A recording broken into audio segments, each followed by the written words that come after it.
नाज़रीन, एक और बड़ा वाक़या हुआ जो कि हमारे लिए तो नहीं मगर भारत के लिए बड़ा शर्मनाक है। जयशंकर जो उनके एक वज़ीर ख़ारजा हैं और पहले वो एक ब्यूरोक्रेट थे, अच्छी शुरू में हमने देखा बात कर लेते थे, मगर उन्होंने आज कुछ ऐसे लफ्ज़ इस्तेमाल किए जो ना सिर्फ अनडिप्लोमेटिक थे बल्कि बड़े शर्मनाक भी थे। अब उसमें वजह ये है कि हमने देखा कि भारत जो 5वीं या तीसरी बड़ी मईशत बनने जा रहा था, उसका एक तो बुरकस निकल गया ये ऑपरेशन सिंदूर में। उसके बाद इंटरनेशनली हमने देखा कि वो इररेलेवेंट होता चला जा रहा है। बड़ा अजीब वक्त है। अभी मुझे लगता है अमेरिका बहादुर भी इसी तरह इररेलेवेंट होता हमें नज़र आ रहा है। मियाँ साहब, अब उसको ये जो उसने लफ्ज़ इस्तेमाल किया है, वैसे मैं एक आपको बात बताऊँ, भारत में ये लोग जो हैं अपने नाम का हिस्सा है उनका। ये जो लोग कमीशन एजेंट होते हैं ना, वो अपने फख्र से ये नाम लिखते हैं। हमारे यहाँ खैर ऐसी बात नहीं है, लेकिन मेरे ख्याल में लगता है वो बेचारे झुंझला गए हैं, कुछ समझ नहीं आ रही कि वो रेलिवेंट हो गए शायद दुनिया की इस सारी खेल में। काजी साहब, ये बाजारी लैंग्वेज नहीं है, घटिया लैंग्वेज है और बकवास किया उन्होंने। शर्म आनी चाहिए उनको। पाकिस्तान को अगर अल्लाह ने इज्जत दी है और पूरी दुनिया पाकिस्तान की तरफ देख रही है, अगर पाकिस्तान जो सालसी करा रहा है और पाकिस्तान को ये अहमियत दी गई है बाकायदा तौर पर, तो फिर उनको तो शर्म आनी चाहिए। वो इसलिए कि जो गाय का पेशाब पीने वालों को अपना बेहतर मशरूब समझते हैं, मरगूब मशरूब, वो इस तरह की हमने तो इसमें भी कभी इतराज नहीं किया। देखें, अगर मैं मोदी को मूत्री कह दूं कि मूत्री हुकूमत, या मैं इसको जयशंकर को सांप कह दूं, तो फिर इसमें क्या है? तो फिर ठीक है, क्योंकि उनकी लैंग्वेज में फिर उनको जवाब मिलना चाहिए। अब 25 जो फरवरी थी, 25 फरवरी को जब मूत्री गया वहां पे बुचर के पास इजराइल, और वहां बैठ के उसने अब नहीं सर देखें, ये कहना पड़ेगा क्योंकि वो बकवास कर रहे हैं ना, बार बार बकवास कर रहे हैं। नहीं देखें, एक बुचर के पास बैठ के उसने क्या कहा? उसने कहा, ये ऑन रिकॉर्ड है जो उसने पार्लियामेंट में कहा कि इजराइल हमारा बाप है। वो वहां उसको बाप बना के आ गया। 27 तारीख को वापस आया, 28 को उसने हमला कर दिया उसके बाप ने ईरान पे, जिसकी दोस्ती का वो भरम था, जिसको जो है चौबहार में छोड़ के भाग गया। ये तो देखें, एक जानिब जो है वो बुज़दिल कौम वहां अपना किसी का साथ नहीं दे सकती। मैं भारत की बात नहीं करता, मैं उसके अवाम की बात नहीं कर रहा। अवाम ने तो उसको हिट पे रखा हुआ है मूत्री को, और उसको ठीक ठाक किस्म का जो है वो निशाना बना रहे हैं। शायद वो आइंदा उसका मुस्तकबिल तो अब है नहीं है। ये जो जयशंकर है, ये तो काजी साहब एक सेक्रेटरी खारजा रिटायर हुए हैं। सेक्रेटरी जो होता है खारजा को, फॉरेन सर्विस के लोग होते हैं, वो डिप्लोमेट लैंग्वेज बोलते हैं और बड़ी सॉफ्ट और लैंग्वेज होती है। लेकिन ये इतनी गंदी हुकूमत है, इतनी गंदी जहनीत की हुकूमत है, इतनी गंदी लैंग्वेज की हुकूमत है कि उसकी आदतें और उसकी जुबान भी गंदा कर दी है इसने। नहीं, मेरे साहब बात यह है कि देखे ना, एक तो बात यह है कि एक इररेलेवेंट हो गया। दूसरी बात यह है कि वहाँ पे ये जो इसकी जिस तरह आपने बताया कि वो इजराइल गया था, और इजराइल अब इजराइल के साथ जो हुआ, ईरान ने तो पूरी दुनिया को बदल के रख दिया। अभी भी ड्रोन दे रहा है। हाँ जी, इजराइल को अभी भी भारत ड्रोन दे रहा है। अभी भी वहां पर जो है वो फौजी इमदाद दे रहा है। ईरान को पता चल गया है क्योंकि ईरान की इंटेलिजेंस भारत ने दी है ना। अभी जो थोड़ी देर पहले खबर आई थी और जब हमने प्रोग्राम शुरू किया था कि हैफा को तहस नहस करके रख दिया ईरान के मिसाइल्स ने, मतलब क्या ड्रोन देकर उसने क्या कर लिया? कुछ भी नहीं हुआ। अमेरिका बहादुर जिसकी मदद नहीं कर सका, तो इंडिया ने क्या मदद करनी थी? इंडिया के साथ हमसे आप वो माने ना माने, अब जो हमारे साथ उनके साथ हुआ, अब दुनिया एक्सपेक्ट नहीं कर रही थी, जो उनके जहाज गिरे और वो सारा जो साइबर वॉर हुई यहाँ पे या जो भी। तो अब ये है कि मेरे ख्याल में हम तो ये लफ्ज़ इस्तेमाल नहीं करेंगे उनके लिए, क्योंकि ये उनकी गिरावट है और हम गिरना नहीं चाहते। देखें काजी साहब, मसला ये है कि अब ये जंग लगी हुई है पूरे रीजन में, उसमें एक तवानाई का बहरान आया।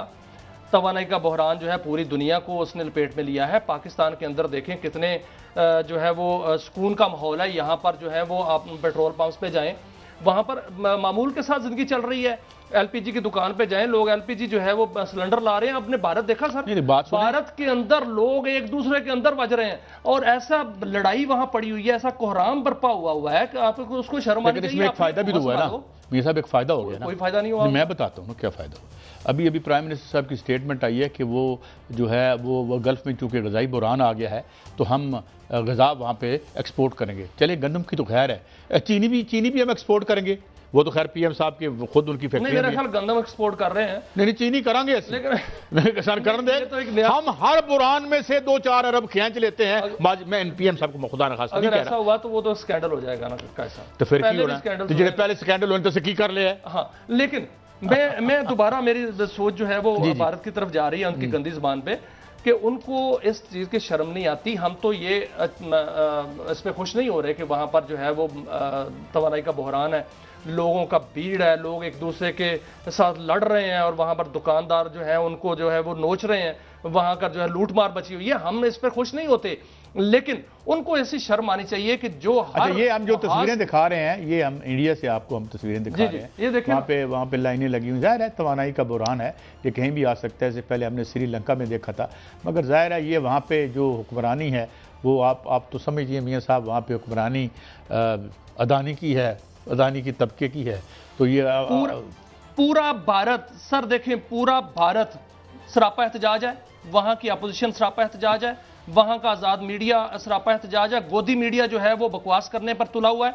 मैंने बहुत से ऐसे प्रोग्राम देखे कि जिसमें गोदी मीडिया बकवास करता है, आगे जो गेस्ट उनके बैठे होते हैं वो उनको आईना दिखा रहे होते हैं, उनको आईना दिखा रहे होते हैं। इनको दो बंदे हैं, दो बंदे साहब, दो बल्कि तीन मैं कहूंगा, एक है मिस्टर मूत्री, उनको इसका मजा आता है क्योंकि वो पेशाब पीते हैं ना, और एक है जयशंकर उर्फ सांप के मुंह वाला, और तीसरा जो है वो शैतान उर्फ नतान, उसको मैं उर्फ नतान कहता हूं। ये तीन लोग हैं जिनको पूरी दुनिया से मसला है, ये तीन लोग हैं जिनको मुसलमानों से मसला है, ये तीन लोग हैं जिनको पूरी इंसानियत से मसला है। देखिए मैं आपको एक बात बताऊं, मेरी राय पता क्या है, all the world and all the great peoples of the world, लेकिन सब कॉन्टिनेंट में यहाँ पे अगर हम देखें मियाँ साहब, हम ईरान की तहजीब की बात करते हैं, हमारे पास टेक्सला है, हमारे पास मंजोदाड़ो है। तकलीफ दे बात यह है कि we are being misrepresented by these people who come to power. लेकिन काजी साहब एक और बात कर लेते हैं, एक और बात कर लेते हैं, हमारे मुल्क का भी एक खबर है, उस पर बात कर लेते हैं। हमारी भी एक खास जमात है जो कि पाकिस्तान के खिलाफ, अपने मुल्क के खिलाफ और अपनी हुकूमत के खिलाफ ही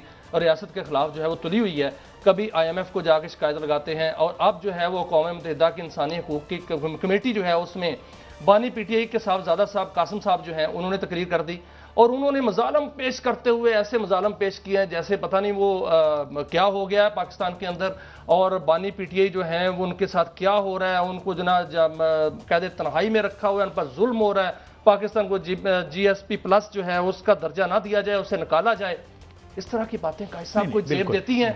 क्यों? देखें, अदालतों का मसला है, यहां पर जो है वो सियासी मसला है, सियासी मसले को अदालतों के मसले को यहां पर ले जाते हैं कि मुल्क दुश्मनी पर ले जाते हैं। एक तो वो डिनाइल दे रहे हैं उस जगह पे, नहीं सर देखिए, डिनाइल दे रहा है, नहीं मेरी बात सुनिए, उसके साथ कौन लोग बैठे हैं सर, उसके साथ कौन लोग बैठे हैं? वो मुल्क दुश्मन लोग बैठे हैं उसके साथ, वो लोग बैठे हैं जो पाकिस्तान तोड़ने की बात करते हैं। सर एक अर्ज सुन ले सर, एक अर्ज सुन ले, वहां पर BLA, वहां पर जो है वो दीगर जो दहशतगर्द तंजीमें हैं वो, और तीसरे कासिम साहब वहां मिल के, इसका मतलब क्या है? मैं उनको उसी अगर उन्होंने ये बात कह के डिनाई किया है तो चले, बुरा किया उन्होंने, अगर कहा है, नहीं कहा तो अच्छी बात है। मियाँ साहब, पाकिस्तानी सरकार को भी चाहिए कि यहाँ का अदालती निज़ाम ठीक करे, यहाँ भी जो है वो जो अगर आपने तोशा खाने पे पर्चा करना है तो आपके सारे हुक्मरान कदी बाहर ही ना आन, गड्डियां ले गए। तो मेरा मतलब है कि तुसी भी इंसानियत का काम करो, और जो बाहर बैठे हुए हैं आप सियासी लड़ाई लड़ें, पाकिस्तान के जो मुतफिका या मुतहदा मफादात हैं उसके खिलाफ आप बात ना करें। लेकिन हमें खुदा लगती करनी चाहिए। इन्होंने क्या किया, बह गए जो इलेक्शन करा के आए ने। तो मेरे ख्याल में दोनों अतराफ में हमें इंसान बन जाना चाहिए। लेकिन सर रियासत को जो है ना उसको माफ रखना चाहिए। रियासत इज रियासत, हुकूमत के साथ आपका जो मसला है वो सियासी तौर पर जो है वो उसको बिल्कुल डिस्कस करना चाहिए। लेकिन एक और खबर वो है पाकिस्तान के बाहर की है। एक हमारा पड़ोसी और है, उसको अफगानिस्तान कहते हैं, और वहाँ पर एक ग्रोह है, वो उसको हम दहशतगर्द ग्रोह कहते हैं, और वो दहशतगर्द ग्रोह है क्योंकि उसने भी पूरे खित्ते का माहौल जो है वो ख़राब किया हुआ है, जिसमें फितनतुल ख़ारिज भी है, फितनतुल हिंदुस्तान भी है, और हमने उनका दिमाग दुरुस्त करने की कोशिश की है और काफ़ी हद तक दुरुस्त हो गया है, लेकिन तौबतुन नसूह अभी करनी है उन्होंने। खबर ये आ रही है कि 32 किलोमीटर का जो जोन जो है वो बफर जोन तकरीबन क्रिएट कर दिया गया, और वाखान की पट्टी भी जो है तकरीबन पाकिस्तान के पास ही है, क्योंकि बहुत सी ऐसी चौकियां हैं जो जहां से दारंदाजी होती थी, और 44 के करीब शायद चौकियां हैं, वहां पर बाकायदा तौर पर पाकिस्तान का ये कब्जा है, इसमें कोई शक नहीं।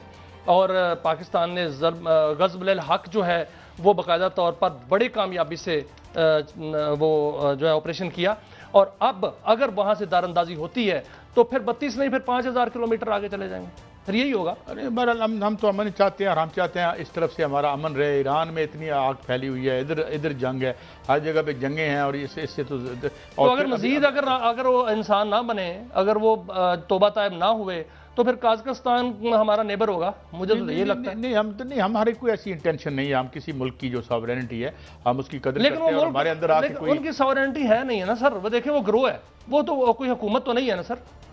कैसा? जी जी, वो एक ब्रेक है मियां साहब, एक ब्रेक की तरफ जाते हैं, वापस आएंगे।